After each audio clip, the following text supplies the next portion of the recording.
जय हिंद दोस्तों।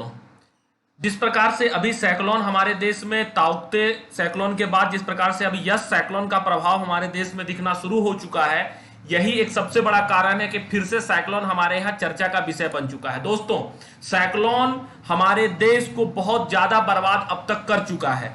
दोस्तों, आज मैं आपके सामने जिस कहानी की चर्चा करने जा रहा हूं वो कहानी है साइक्लोन इन उड़ीसा 1999।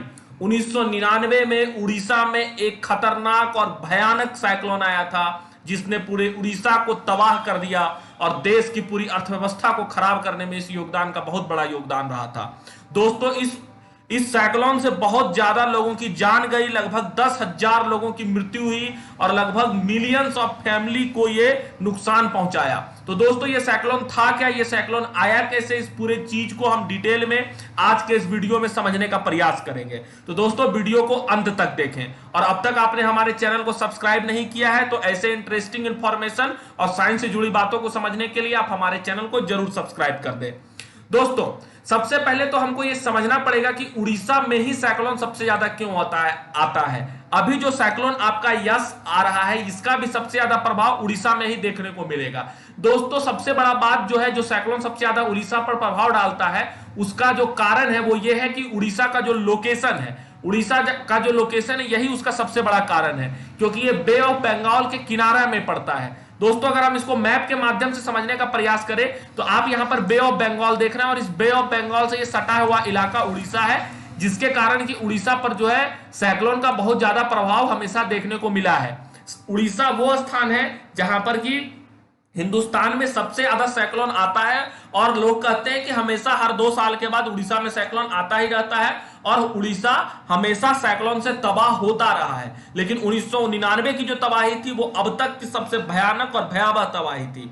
तो दोस्तों, आप देख सकते हैं कि ये जो लोकेशन है बे ऑफ बंगाल के किनारे में होने के कारण, चूंकि साइक्लोन समुद्र से ही उठता है और साइक्लोन क्यों उठता है इसके बारे में हमने वीडियो लगाया है, डिस्क्रिप्शन में जाकर आप देख सकते हैं, लिंक लगा हुआ है। तो हमने बताया है कि साइक्लोन क्यों उठता है, साइक्लोन समुद्र से ही उठता है और समुद्र से नजदीक है उड़ीसा, तो यही कारण है कि उड़ीसा पर सबसे ज्यादा प्रभाव साइक्लोन का देखने को मिलता है। तो दोस्तों, 1999 का जो साइक्लोन आया था वो उठा कहां से था, वो उठा था ये आपके थाईलैंड के पास से। थाईलैंड के पास जो समुद्र है, थाईलैंड का लोकेशन आप देख सकते हैं, ये जो रेड वाला पार्ट है ये थाईलैंड है। तो ये जो थाईलैंड है इसके पास के वाले इलाके से, जिसको गल्फ ऑफ थाईलैंड बोलते हैं, यहीं से ये साइक्लोन ओरिजिनेट हुआ था और उसके बाद जो है ये और नॉर्थ डायरेक्शन में बढ़ता चला गया और बढ़ते बढ़ते बढ़ते बढ़ते ये जो है बे ऑफ बंगाल होते हुए उड़ीसा में प्रवेश करने का काम किया। कुछ इस प्रकार से ये साइक्लोन उड़ीसा तक पहुंचा था। ठीक है, तो आपने इसका सेंट्रल लोकेशन देखा, तो इस प्रकार से उड़ीसा के अंदर ये साइक्लोन तबाही मचाने का काम किया। तो आपको सबसे पहले लोकेशन से समझना पड़ेगा कि आखिर उड़ीसा में साइक्लोन आता क्यों है। अब समझते हैं कि साइक्लोन जब आया था तो वो डेट क्या थी। तो वो डेट था 17-18 अक्टूबर 1999। इस दिन पहला साइक्लोन आया था और दूसरा साइक्लोन आया 29 अक्टूबर 1999, यानी कि बैक टू बैक 2 साइक्लोन आया। पहला साइक्लोन ने कुछ इलाके को नुकसान पहुंचाया, लगभग 5 जिले को नुकसान पहुंचाया, और जब दूसरा साइक्लोन आया जो कि सुपर साइक्लोन के नाम से जाना जाता है, इसने लगभग उड़ीसा के हर एक राज्य, हर एक जिले को प्रभावित किया और बहुत ज्यादा नुकसान उड़ीसा में इसके कारण हुआ। तो दोस्तों, अब समझते हैं कि हुआ क्या था। दरअसल इस साइक्लोन में इतना प्रभावशाली साइक्लोन था तो इसके अंदर हुआ क्या था। तो दोस्तों, इसके जब ये साइक्लोन आया था तो 260 किलोमीटर प्रति घंटा की रफ्तार जो थी वो हवा की थी। इतना तेज रफ्तार से हवा चल रहा था और ये हवा लगभग 36 घंटा तक चला। सोच लीजिए, 36 घंटा तक लगातार अगर 260 किलोमीटर प्रति घंटा की रफ्तार से हवा चले तो उसका कितना बड़ा प्रभाव पड़ सकता है उस इलाका पर। और उसके बाद क्या हुआ, वहां पर जो है बहुत तेज हवा चली, बरसात भी लगातार हुआ और उसके बाद टाइडल सर्ज। टाइडल सर्ज का मतलब है समुद्र के अंदर से तेजी से जो होता है ज्वार भाटा उठना। समुद्र का पानी आप लोगों ने देखा होगा वीडियो में कि समुद्र से पानी ऊपर उठता है, उसको हम लोग टाइडल सर्ज बोलते हैं। तो समुद्र का पानी भी शहर की तरफ घुसना शुरू कर गया, तो इससे भी बहुत ज्यादा लोगों का नुकसान हुआ। और तीसरा चीज जो था वो हैवी जो रेन हुआ वो कंटिन्यूअसली 3 दिन तक हुआ, यानी पानी भी लगातार 3 दिन तक पड़ा और जो आपका जो विंड स्पीड था वो लगभग 36 घंटा तक रहा। 36 घंटा लगातार तेज हवाएं चली। तो अच्छा, इसका प्रभाव क्या पड़ा, इसके कारण नुकसान क्या हुआ, साइक्लोन का जो नुकसान देखा गया उड़ीसा में वो क्या क्या था। तो चलिए हम नुकसान को समझते हैं। तो सबसे पहला जो नुकसान हुआ, इतना तेज हवा जो चला था वहां पर, उसके कारण जितना पेड़ था वो सारे पेड़ को अपरूट कर दिया गया, लगभग पेड़ को जड़ से उखाड़ कर फेंक दिया गया।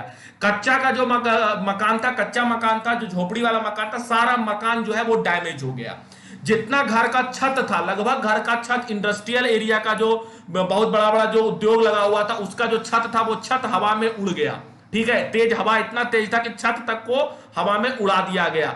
ठीक है, अच्छा, उस समय टेलीकॉम लाइन भी थी। 1999 में मोबाइल का युग नहीं था, उसमें टेलीकॉम सेक्टर था, मतलब कि जो तार के माध्यम से जो है वो फोन से बात होता था। तो पूरा का पूरा टेलीकॉम लाइन बर्बाद हो गया, पूरा का पूरा पावर सप्लाई जो है पूरी तरह से एक एक पोल, एक एक तार बर्बाद हो गया। ठीक है, तो बहुत दिनों तक बिजली की समस्या वहां पर रही।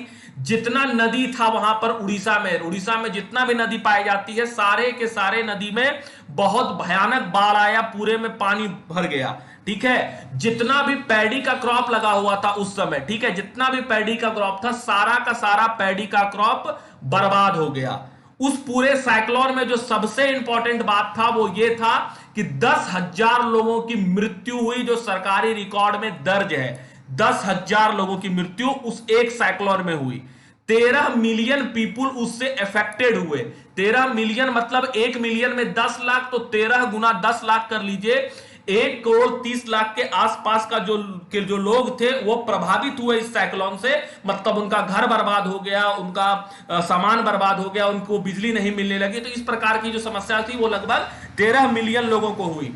अच्छा, जो और इंपॉर्टेंट बात आपको याद रखना है जो इस साइक्लोन में हुआ, कि चूंकि समुद्र का पानी शहर में घुस गया था, मैंने आपको बताया कि समुद्र से जो लहर उठा था वो समुद्र शहर के अंदर आ गया, जिसके कारण बहुत सारा जो जमीन था उस जमीन में नमक की मात्रा बढ़ गई, जिसके कारण एक लार्ज अमाउंट का जो जमीन था वो बंजर बन गया। तो देखिए साइक्लोन से कितना प्रभाव पड़ा। अच्छा, अगला प्रभाव क्या पड़ा कि जो पेड़ था, टीक का, साल का, बंबू का, सारा पेड़ वहां से गायब हो गया, मतलब कि उस साइक्लोन में बह गया।